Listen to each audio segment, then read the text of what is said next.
Good morning students. Class 10 में हिंदी विषय में क्षितिज गद्य खंड में पहला पाठ नेताजी का चश्मा, जिसके लेखक है स्वयं प्रकाश, का हम अध्ययन कर रहे थे। आज हम इसी पाठ के नेताजी का चश्मा, जिसके लेखक है स्वयं प्रकाश, का गद्यांश का अध्ययन करेंगे। जैसा कि आपने पहले वीडियो में समझा कि हालदार साहब, पान वाला और कैप्टन के बारे में, व्यक्तित्व के बारे में समझा था। आज हम इसी के पाठ का आगे के गद्यांश का कथन करते हैं। जैसे कि हालदार साहब ने पान वाले से पूछा कि ये चश्मा, नेताजी की मूर्ति पर ये चश्मा कौन बदलता है। जैसे कि ये आपका क्या है, पाठ का शीर्षक है नेताजी का चश्मा।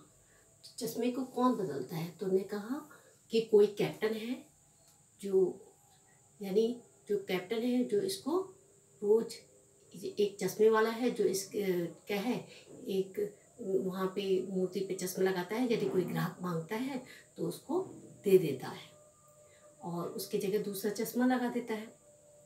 तो उन्होंने कहा लोग उसको कैप्टन कह के संबोधित करते थे और उस कैप्टन नाम से हालदार साहब ने क्या है, उनके मन में एक व्यक्तित्व जगा कि कोई फौजी होगा, कोई हट्टा कट्टा तगड़ा कोई व्यक्ति होगा। जब उनने कहा कोई फौजी है तो क्या पान वाले ने कहा नहीं, वो तो एक क्या है, वो देखो वो आ रहा है, वो लंगड़ा आ रहा है, वो भला क्या जाएगा फौज में, पागल है। तो इससे क्या है कि हमें किसी की शारीरिक दुर्बलता का मजाक नहीं उड़ाना चाहिए। तो हम इसी के आगे के गद्यांश का व्याख्यात्मक कथन करते हैं। चलिए आइए, जैसा कि आपके चित्र में दे रखा है, ये कौन है? चश्मे वाला है, जिसको लोग कैप्टन कह के संबोधित करते हैं। और ये किसकी मूर्ति है? सुभाष चंद्र बोस की। और सुभाष चंद्र बोस की मूर्ति टोपी की नोक से कोट के दूसरे बटन तक की मूर्ति को बस्ट कहते हैं। क्या कहते हैं? बस्ट। तो ये क्या करता था चश्मे वाला, इस मूर्ति पर, मूर्ति संगमरमर की थी, मूर्ति पर रोज चश्मा बदलता था और रोज चश्मे बदलने के में जब कोई ग्राहक आता था तो उसकी जगह दूसरा दे देता था। तो जब उन्होंने कहा कि वह वो लंगड़ा क्या जाएगा फौज में, तो हालदार साहब को बड़ा दुखी हो गए। हालदार साहब जीप में बैठकर चले गए। उन्होंने देखा कि उसको मुड़कर देखा तो अवाक रह गए। एक बेहद ही बूढ़ा मरियल सा लंगड़ा आदमी क्या है, गांधी टोपी और आंखों पे काला चश्मा लगाए आ रहा था और एक हाथ में उसकी संदूक की थी और एक क्या है, और उसमें उसके हाथ में एक क्या थी, छड़ी थी, उसमें कई चश्मे लटके हुए थे। इस बेचारे की दुकान नहीं है, बेचारा फेरी लगाता है। हालदार साहब चक्कर में पड़ गए, पूछना चाहते थे कि इसे कैप्टन कहते हैं, कैप्टन क्यों कहते हैं, जैसे कि मैंने आपको बताया। 2 साल तक हालदार साहब क्या है, जैसे हर 15वें दिन क्या है, वो कस्बे से होकर गुजरते थे। उस कस्बे से होकर नेताजी की मूर्ति में बदलते हुए चश्मों को देखते रहे। 2 साल तक यही सिलसिला चलता रहा। तो कभी चौकोर, तो कभी लाल, कभी काला, कभी धूप का चश्मा होता, तो कांचों वाला, कभी गोगो चश्मा होता, पर न कोई ये होता जरूर था। उस धूल भरी यात्रा में हालदार साहब को कौतुक और प्रफुल्लता के कुछ क्षण देने के लिए फिर एक बार ऐसा हुआ कि जब भी वो 2 साल तक लगातार उससे गुजरते रहे तो क्या हुआ, वहाँ पर उन्होंने कोई न कोई, कभी गोल होता, कभी काला चश्मा होता, कभी चौकोर होता, तो कोई न कोई चश्मा जरूर देखते थे। उनकी ये क्या रूटीन बन गया था कि वहाँ पान वाले की दुकान पे पान खाते और क्या करते, उस मूर्ति को देखते, मूर्ति में चश्मा बदला हुआ दिखाई देता। अब फिर एक बार ऐसा हुआ कि मूर्ति के चेहरे पे कोई भी कैसा भी चश्मा नहीं था। अब जैसे कि हालदार साहब उस कस्बे से गुजरते तो रोज उनको चश्मा उस मूर्ति पे, जब भी वो उस कस्बे से गुजरते तो उनको मूर्ति पे चश्मा बदलता हुआ दिखाई देता। लेकिन एक दिन ऐसा भी आया कि जब उस वहाँ पे क्या है, कोई भी चश्मा नहीं था। उस दिन पान की दुकान भी बंद थी, चौराहे की अधिकांश दुकानें बंद थी।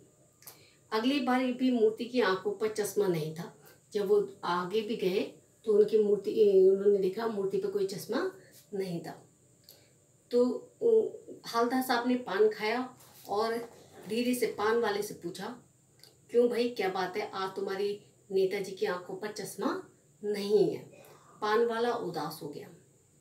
उसने पीछे मुड़कर मुंह का पान थूका और सिर झुकाकर धोती के सिरे से आंसू पोंछने लगा। जो व्यक्ति क्या है कि उस क्या है चश्मे वाले का मजाक उड़ाता था, आज उसी की आंखों में क्या है आंसू आ रहे हैं। और किसके बारे में बताकर? चश्मे वाले के बारे में बताकर। तो वो आंसू पोंछता हुआ बोला, साहब कैप्टन मर गया। उसने हवलदार साहब को बताया कि कैप्टन अब इस दुनिया में नहीं रहा। और कुछ नहीं पूछे भाई हवलदार साहब कुछ पल चुपचाप खड़े रहे, फिर पान के पैसे चुकाकर जीप में बैठकर चले गए।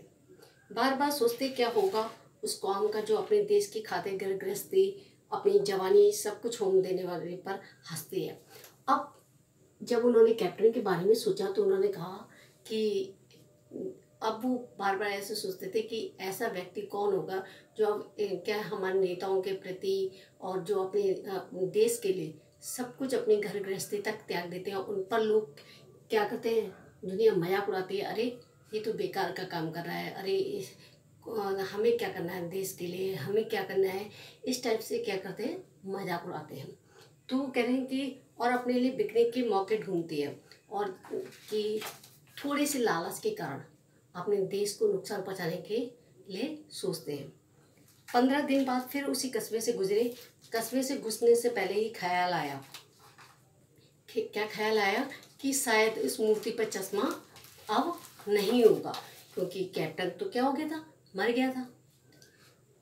लेकिन सुभाष की आंखों पर चश्मा नहीं होगा क्योंकि मास्टर बनाना भूल गया और जो लगाता था वो नहीं रहा इस दुनिया में। सोचा आज वहाँ रुकेंगे नहीं, पान भी नहीं खाएंगे, मूर्ति की तरफ देखेंगे भी नहीं, सीधे निकल जाएंगे। ड्राइवर से कह दिया चौराहे पर रुकना नहीं, आज बहुत काम है, पान आगे खा लेंगे। उन्होंने निश्चय किया था कि आज क्या करेंगे, हम उस मूर्ति की तरफ भी नहीं देखेंगे क्योंकि मूर्ति पे चश्मा होगा नहीं, क्योंकि जो ड्राइंग मास्टर था वो बनाना भूल गया और जो लगाता था वो अब इस दुनिया में नहीं रहा। तो उन्होंने सोचा था कि आज पान भी नहीं खाएंगे, लेकिन आदत से मजबूर आंखें चौराहे पर आते ही मूर्ति की तरफ उठ गई। कुछ ऐसा देखा कि चीखे और रुको। जीप स्पीड में थी, एकदम जोर से ब्रेक मारा ड्राइवर ने। फिर देखा कि क्या है, मूर्ति पर सरकंडे का चश्मा लगा हुआ है। सरकंडा कहते हैं एक प्रकार का पौधा होता है जो क्या होती है जिससे फर्नीचर बनाए जाते हैं, तो उसका चश्मा लगा हुआ है। वो चश्मा क्या था, एक छोटा सा चश्मा रखा हुआ था आंखों पे उनके लगा हुआ सरकंडे का, तो जैसा बच्चे बना लेते हैं, वो चश्मा जो था बच्चों ने ही बनाया था। तो हवलदार साहब भावुक हो गए, इतनी सी बात पर उनकी आंखें भर आई। तो आखिर में कैप्टन नहीं रहा, लेकिन फिर भी जो है बच्चों ने क्या हुआ, एक सरकंडे की घास जो होती है उससे एक चश्मा बनाया, उस मूर्ति पर लगा दिया। उसको देखकर हवलदार साहब बहुत भावुक हो गए। उनको लगा कि कम से कम जो मैं सोचता रहा था कि क्या है अब कैप्टन नहीं रहा, बड़ों में तो क्या है कैप्टन नहीं रहा, अब शायद चश्मा भी नहीं होगा, तो मगर उसमें आंखों में क्या था, मूर्ति पे चश्मा लगा हुआ था।